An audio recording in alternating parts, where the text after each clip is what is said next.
trading to complete illegal কোনো মানুহৰ হাততে এনেকুৱা যাদু নাই যে যোনে 30% 25% ইন্টাৰেষ্ট দিব পাৰে এপৰ মানুহবিলাকক দেখিছে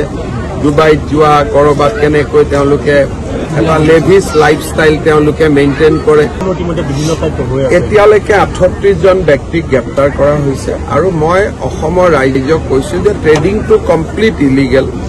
কোনো মানুহৰ হাততে এনেকুৱা যাদু নাই যে যোনে 30% 25% ইন্টাৰেষ্ট দিব পাৰে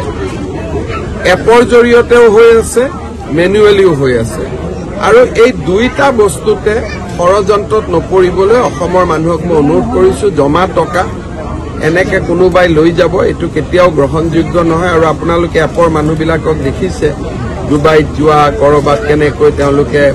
এটা লেভিছ লাইফষ্টাইল তেওঁলোকে মেইনটেইন কৰে এই টকাবোৰ ক'ৰ পৰা মেইনটেইন কৰে এই টকাবিলাকে লৈ যায় আৰু শেষত নোহোৱা হৈ যাব গতিকে এইটোৰ ক্ষেত্ৰত ৰাইজে সাৱধান হোৱা উচিত পুলিচে পুলিচৰ কাম কৰি গৈ থাকিব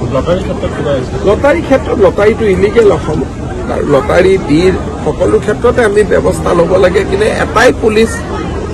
কাম গোটেইবোৰ কৰাৰো অসুবিধা কৰি গৈ থাকিব